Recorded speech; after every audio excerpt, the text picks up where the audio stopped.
Terima kasih atas perhatiannya. Bab 447. Carson, berbicaralah dengan serius, kata Arila dengan suara marah. Dia benar-benar salah menilai pria ini. Ketika ia berbicara serius dengannya, dia selalu bercanda. Serius sedikit pun tak bisa. Berbicara serius pun juga hasilnya seperti itu. Desain yang dibuat istriku di dalam hatiku selalu yang terbaik. Ini pertama kalinya Carson memanggilnya istri. Mendengarnya pun ia jadi tersipu malu dan tak sadar suaranya melembut. Apa sih? Kenapa wajahmu memerah? Carson juga tak menyadari apa yang dikatakannya tadi. Dia hanya berpikir, jangan-jangan pikiran Arila sudah kemana-mana. Tidak apa-apa. Arila keluar dari pelukannya dan kabur dari orang ini. Tak tahu lagi kalau terus-terusan bersama Carson, dia akan digoda seperti apa lagi.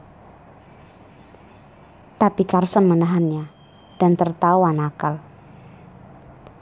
Masa haidmu belum selesai. Kita sabar 2 hari lagi, oke?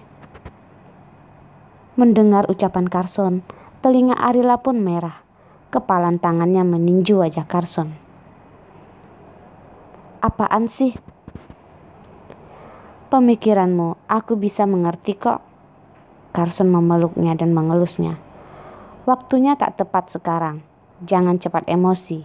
Aku tak mau perang ya. Kamu ya, dasar. Arila seperti ingin menangis tapi tak bisa keluarkan air mata. Jelas saja dia yang sedang berpikir aneh-aneh. Otaknya tersumbat serangga mungkin. Dan sebaliknya menuduh Arila yang berpikir aneh-aneh. Sebelum Carson berbicara, Arila tak berpikir apapun. Arila, Carson tiba-tiba memanggil namanya dengan serius. Dia mulai serius sekarang. Lalu Arila menegakkan duduknya dan bersiap untuk mendengarkannya. Tunggu sampai aku menyelesaikan masalah yang begitu penting ini. Lalu kita pergi bersama ke pantai Parangtritis, kata Carson. Dia sudah menyuruh orang dan mempersiapkan selama beberapa waktu itu. Tunggu sampai masalah Fernando bisa diatasi dan membawa Arila serta seluruh keluarganya pergi ke sana. Dan di tempat yang romantis seperti itu, ia akan menebus hutangnya selama bertahun-tahun ini yang belum diberikan kepada Arila, yaitu pernikahan mereka. Hah? Kenapa tiba-tiba ingin pergi ke tempat itu? Tanya Arila. Pantai Parangtritis, tempat di mana Arila mendamba-dambakannya dari dulu. Dan ia ingin pergi jika sudah punya uang yang cukup banyak. Dulu ada seorang pria yang berkata padanya, Rila, tunggu sampai kau sudah lulus. Kita pergi berlibur ke pantai Parangtritis ya. Lalu ia sambil sibuk mendesain kostum sambil menjawab pria tersebut. Baiklah, tapi tergantung dari seberapa banyak yang dapat kuhasilkan dari pekerjaanku yang sibuk ini. Ketika Arila berpacaran dengan orang itu, dia sama sekali tak mau mengeluarkan uang pacarnya sedikit pun. Dan karena itulah, pacarnya selalu berkata kalau ia bodoh. Pacar orang lain berharap mereka bisa menggunakan uang pacar mereka sebanyak mungkin. Tapi pacarnya memberikan padanya, ia malah tak mau menggunakannya. Dan menurut orang itu, wajar saja jika pacarnya membelanjakan uangnya. Lagi pula, uang juga bukan ia sendiri yang mencarinya.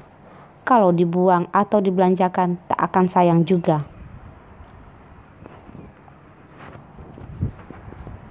Dari awal, Arila selalu berpendapat, tak peduli seberapa dekat hubungannya seseorang, tapi tetap saja mereka adalah 2 individu yang berbeda. Dia pun bisa menghasilkan uang sendiri. Kenapa ia harus menghabiskan uang Ipandar secara tidak wajar? Dia sudah menjelaskan secara jelas dengan Ipander. Tapi pada saat ia lulus kuliah, pria itu tetap saja mengirimkan sebuah tiket pesawat untuknya. Dan tepat di saat ia tak bisa menolak Ipander, dia menerima sebuah telepon yang mengatakan akan ada sebuah kompetisi desain untuk para pemula. Arila mendaftar lomba, dan artinya ia menolak pergi dengan Ipander. Dan waktu itu Ipander sangat marah sampai beberapa hari tak mencarinya. Ipander tak mencarinya. Arila pun juga sibuk bekerja, dan ia juga tak berpikir untuk mencari Ipander. Bahkan Arila pun tak tahu kalau Ipander sedang marah.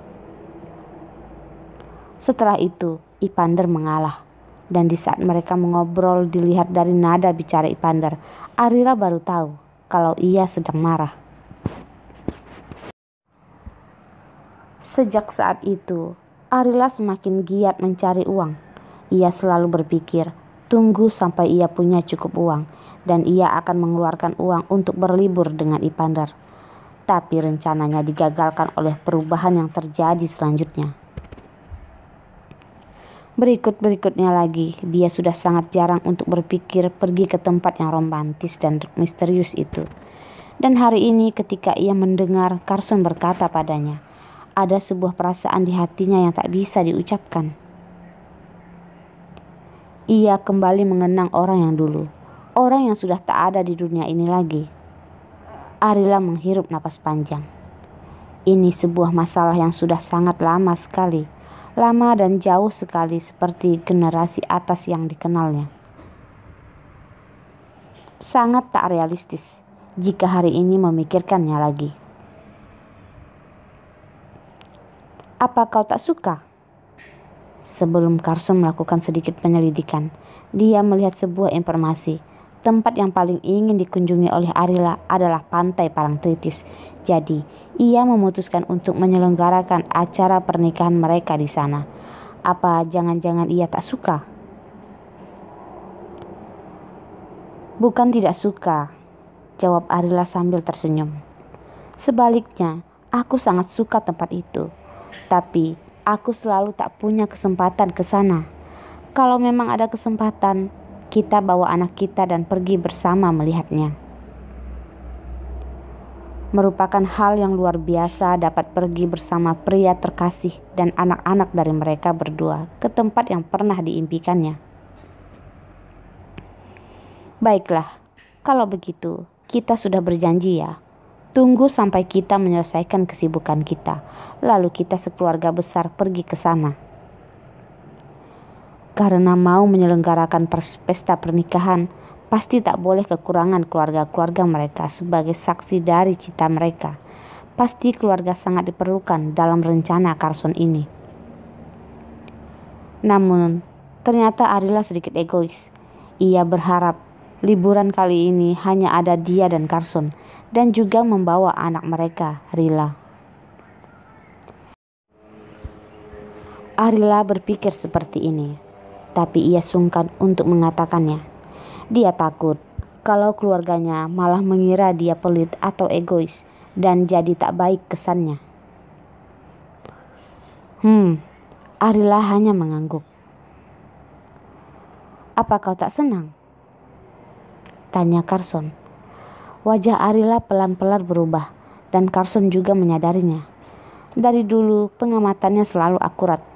Bagaimana mungkin kali ini ia tak bisa menebaknya? Aku sangat senang kok. Kita akan pergi ke tempat yang sangat indah itu.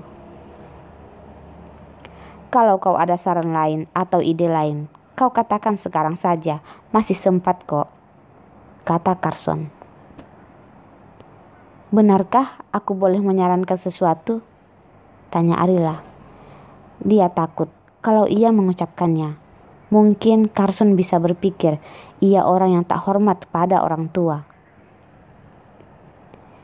Di depanku, apa ia masih ada saran yang tak boleh diucapkan? Jawab Carson. Arila menatapnya sesaat, lalu berkata hati-hati. Bisa pergi berlibur dengan keluarga, aku sangat senang. Tapi ini pertama kalinya aku pergi ke sebuah tempat jauh denganmu. Harapanku yang egois adalah liburan kali ini hanya ada kau, aku dan anak kita, Rila.